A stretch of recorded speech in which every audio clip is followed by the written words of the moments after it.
हो मंडळी हो, हॉटस्पॉट इथंच आहे बर का. तर मग चला चॅनलला सबस्क्राईब करा आणि घंटी नक्की वाजवा. आमच्या महाराजांना एका गोष्टीची आठवण झाली. माणसाने काय मागावं, कुणाला मागावं, कधी मागावं, कसं मागावं आणि कुठे मागावं हे कळालं पाहिजे. सांगू, कसं मागावं कळालं पाहिजे, कोणाला मागावं कळलं पाहिजे, कुठे मागावं कळालं पाहिजे, कधी मागावं कळालं पाहिजे. काही काही लोकांना मायबाप ज्याला गरज असेल गड्या त्याने मागावं, ज्याला गरज असेल ना त्याने मागावं. ज्याचं जळता जळणा तो म्हणतो 2 तासाचे 35,000 द्या. कसं जमेल? झोपून कीर्तन करायलेत काहीतरी मी येतो. अरे ज्याला गरज असेल मायबाप त्याने मागावं गड्या. आणि ज्याला गरज असेल ना, ज्या ठिकाणी गरज असेल खरी मदतीची त्याच ठिकाणी देत जावं गड्या. एखादा गरीब शेतकरी तुमच्या घरी विनवणी करत येत असेल, गरीब असेल बिचारा, आणि तो विनवणी करत असेल, तुम्ही खूप श्रीमंत असाल, त्यावेळी तो गरीब जर तुमच्या दारामध्ये याचना करत असेल, सावकार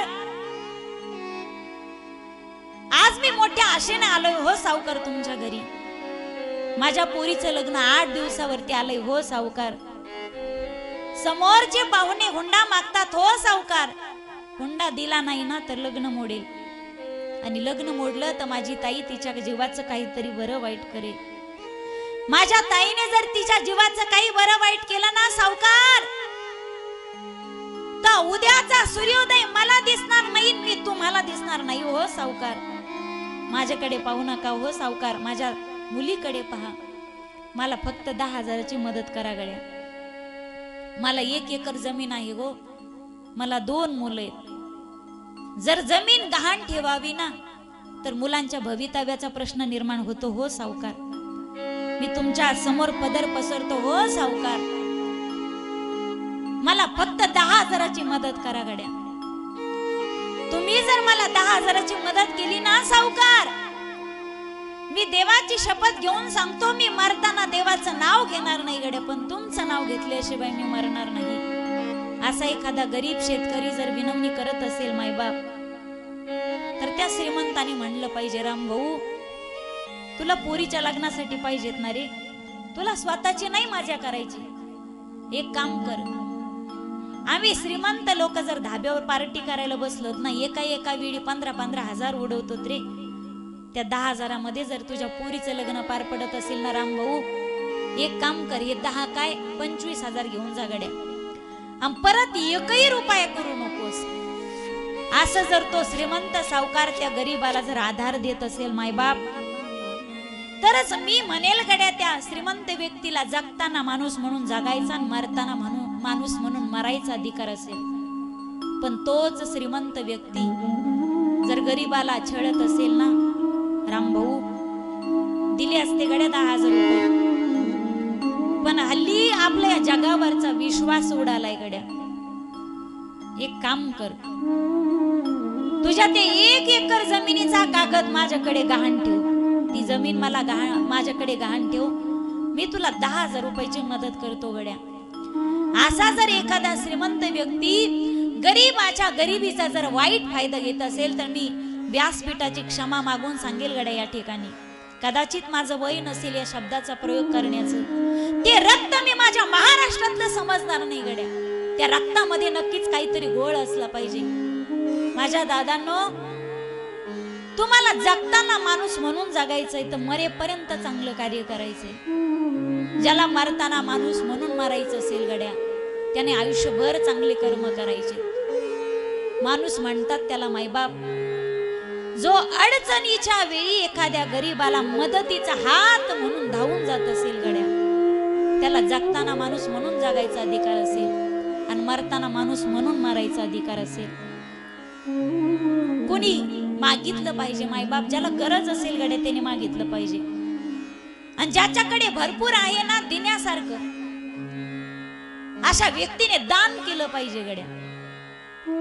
कुणी मागितलं पाहिजे, कुणाला मागितलं पाहिजे, कसं मागितलं पाहिजे. काही काहीला काय मागव याची अजिबात अक्कल नसते. एकदा सातारा भागामध्ये राजांची मोहीम निघाली होती, छत्रपती शिवरायांची. सातारा भागामध्ये मोहीम होती आणि राजांनी वेश बदललेला होता, वेशांतर केलेलं होतं. राजांना तहान लागली पण पाण्याची काय व्यवस्थाच नव्हती. सैनिकांनी सांगितलं, राजे आम्ही पाणी तुम्हाला उपलब्ध करून देतो. राजांनी सांगितलं, नकोय, मी स्वतः जातो आणि पाणी शोधतो. राजे एका गावामध्ये आले. आल्याच्या नंतर दाराच्या बाहेर उभे राहिले आणि आवाज दिला, माई घरामध्ये आहे का कुणी? एक म्हातारी बाई होती. तिनं दारात येऊन पाहिलं, बाई कोणतरी पांथस्त दिसतो. माई मला खूप तहान लागली हो, मला तांब्याभर पाणी मिळेल का प्यायला? ती बाई घरात गेली. मायबाप तिनं तांब्यात पाणी घेतलं. पण आमची संस्कृती सांगते गड्या, एखाद्याने जर पाणी मागितलं तर आम्ही नुसतं पाणी नाही देत. त्या बाईने ज्वारीची भाकर घेतली, त्यावरती लाल मिरच्याचा ठेसा घेतला, त्यावरती तेलाची धार ओतली, एक कांदा घेतला, तांबर पाणी ती भाकर घेऊन ती बाई बाहेर आली. राजांनी ती भाकर खाल्ली, तांब्याभर पाणी पेले आणि तृप्तीचा ढेकर दिला. राजे प्रसन्न झाले. पण राजांनी विचार केला, या बाईला मी तांब्याभर पाणी मागितलं तर हिनं मला भाकर दिली, आणि माणसाने कोणाच्या ऋणात राहू नये गड्या, कोणाच्याच ऋणात राहू दे माणसाने. राजांना तांब्याभर पाणी सुद्धा त्या ठिकाणी ओझं वाटू लागले. या बाईच्या ऋणात उत्तीर्ण होण्यासाठी मी काय करू? अरे भोळी बाबडी रे माझी प्रजा, दारात कोण आलाय, कुठून आलाय, काही विचारलं नाही. पण बाईने मला तांभर पाणी दिलं आणि एक भाकरी खाऊ घातली. आई एवढी माझी भोळी बाबडी प्रजा आहे, तरी सुद्धा यौवन माझ्या या प्रजेवरती अधिराज्य गाजवतात. अरे भोळी बाबडी माझी प्रजा आहे, पण या ऋणातून मला मुक्त व्हायचे. त्या माईला विचारलं, माई घरात कोणी आहे का हो करता धरता माणूस? कोणी असेल तर पाठवा. मी पाणी मागितलं तर तुम्ही मला भाकर दिली, या ऋणात मला राहायचं नाही, मला याच्यातून मला मुक्त व्हायचंय. त्यावेळी त्या बाईनं आता आवाज दिला, वैजी आव बाहेर या, पहा ना बाहेर कोण आलंय. तो माणूस असा काठी टेकवत टेकवत आला, कपडाला हात लावला, दृष्टी थोडीशी क्षीण झालेली होती. विचारलं, राजबिंड पुरुष दिसतोस, अरे हाईस कोण तू? राजांनी सांगितलं, मी शिवबा आहे, शिवबा. तू शिवबा हाईस वैर? राजांनी सांगितलं, हो मी शिवबाच आहे. बाबा तुमच्या पत्नींनी मी तांबर पाणी मागितलं तर मला भाकरी खाऊ घातली आणि मला ऋणातून मुक्त व्हायचं गड्या. मायबाप जीवनामध्ये एखाद्याचं 1 रुपया जरी देणं असेल ना, तर ते दिल्याशिवाय मरू नका गड्या. ते ऋण आधी द्यायचं आणि जीवनातून मग मरायचं. 1 जरी रुपये देणं असेल कोणाचं, काही काही लोक नाव याचे सुद्धा पैसे बुडवतात. काकलीचे भाग आहेत का? जीवनामध्ये कोणाचं देणं असेल तर देऊन टाकायचं मग मारायचं. ऋण वैर हत्या हे तो न सोडीने देता. कोणाचं ऋण असेल तर ते माणसाची पाठ सोडत नाही. वैर माणसाची जीवनामध्ये कधी पाठ सोडत नाही. हत्या माणसाची जीवनामध्ये कधी पाठ सोडत नाही. मायबाप मरताना ऋण असेल कोणाचं तर देऊन टाकायचं. राजांनी सांगितलं, आई साहेबांनी मला पाणी पाजलं, भाकर खाऊ घातली, त्या ऋणातून मला उत्तीर्ण व्हायचंय. आज मी प्रसन्न झालोय गडे, मी महाराष्ट्राचा छत्रपती. माझ्याकडून काय मागून घ्यायचं तर मागून घ्या. आता महाराष्ट्राचा छत्रपती प्रसन्न झाला, त्या माणसाने काय मागायला पाहिजे होतं माहिती तुम्हाला? महाराष्ट्राचा छत्रपती प्रसन्न झाला, त्या माणसाने छत्रपतीकडे काय मागितलं माहिती तुम्हाला? तुम्ही जागे आहात ना? तो माणूस म्हणे, राजे साहेब सकाळपासून तांबाखू खाईन म्हणत होतो पण चुनाच नाही. वाईस तेवढा चुनाच आणून द्या मला. अरे महाराष्ट्राचे छत्रपती प्रसन्न झाले, पण त्यांची प्रसन्नता याने चुन्यावरही घातली. राजांनी त्याला ते गाव दान दिलं, पण लोकांनी त्याचा गैरअर्थ घेऊ नये म्हणून त्या गावाचं नाव चुनेवाडी ठेवलं. अजूनही सातारा भागामध्ये चुनेवाडी नावाचं गाव आहे, सातारा जिल्ह्यामध्ये. काय मागावं कळालं पाहिजे, कोणाला मागावं कळालं पाहिजे, माणसाला कधी मागावा कळालं पाहिजे. मागायचा मोसम असतो. एकदा एक माणूस त्याच्या बायकोला मोगरीनं मारित होता. मोगरीनं मोगरी कळती बरोबर आहे ना? हा, मोगरी म्हणजे ते बॅट सारखं धोपटणं. मोगरीनं आसराने नको, शस्त्राने नको, सजीवाकडून नको, निर्जीवाकडून नको, 12 महिन्यातल्या कोणत्याच महिन्यामध्ये नको. मला मरण दिवसा नको, रात्री नको. सगळ्या वराला तथास्तु तथास्तु तथास्तु तथास्तु ब्रह्मदेव म्हणत गेले. आणि या वराने तेवढा उन्मत्त झाला होता की जणू त्याला आपण अमरच झालो की काय असं वाटू लागलं. ज्यावेळी नगरामध्ये आला मायबाप, वराने एवढा उन्मत्त झाला होता. नगरामध्ये जिकडे तिकडे त्याने फरमान काढलं, कोणीही देवाचं नाव घ्यायचं नाही, कोणी नामजप करायचं नाही, नाव न घेऊ दे देवाचे. हे ब्रीद हिरण्यकश्यपूचे. कोणी यज्ञ करायचं नाही. त्याने वेदांना, ब्राह्मणांना, साधू संतांना त्रास द्यायला सुरुवात केली. एवढा उन्मत्त झाला मायबाप. ज्यावेळी नारद महर्षी कयाधू सहित त्याच्या पुत्राला घेऊन आले ना, पुत्राचं मुख पाहिल्यानंतर मात्र फार त्याला आनंद झाला. या हिरण्यकश्यपूला कयाधू पासून पुत्र जे झाले होते, लाद, अनुल्लाद, सल्लाद आणि प्रल्हाद, हे सनकादिकांचाच अवतार आहे. जो म्हणतोय देवाचं नाव कोणी घ्यायचं नाही मायबाप, पण परमात्मा बी अशी जोडी लावतो ना. त्याच्याच घरामध्ये असा पुत्र जन्माला घातला जो म्हणतोय मी देवाचं नाव घेतल्याशिवाय राहणार नाही. या हिरण्यकश्यपूने जिकडे तिकडे फरमान काढलं. हे लाद, अनुल्लाद, सल्लाद आणि प्रल्हाद कले कलेने वाढू लागले. आणि शाळा सुद्धा त्यांना आसुरी शाळा. ज्या शाळेमध्ये शंडामर्क शिकवायचे, मारा, झोडा, कापा, ज्यावेळी मधली सुट्टी व्हायची ना, हा प्रल्हाद आपल्या मित्रांना जवळ बोलवायचा आणि मित्रांना सांगायचा, पोराओ, गुरुजी म्हणतात ना ते खूप चुकीचं आहे.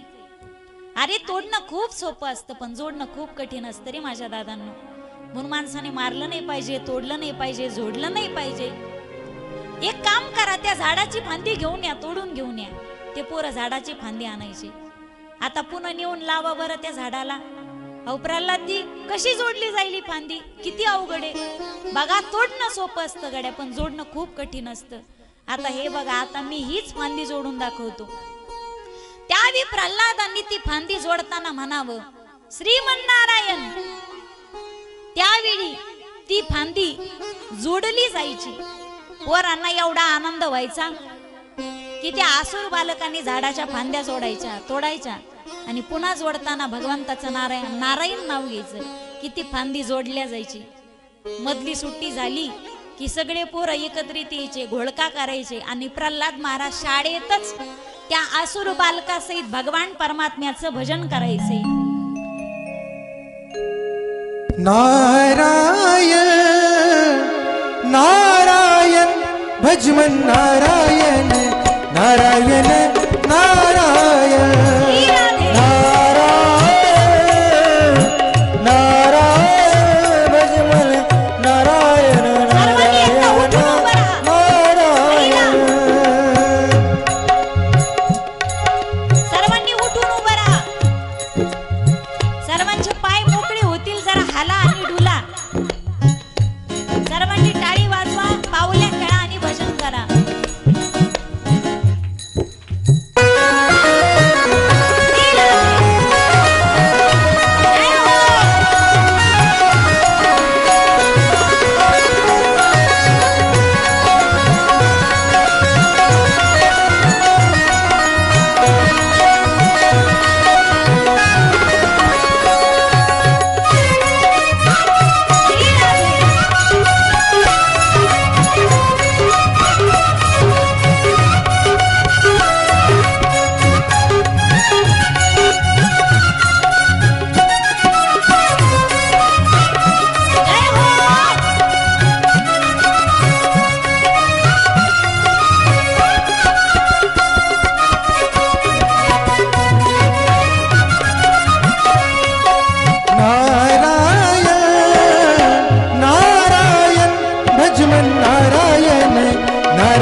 खाली बसा.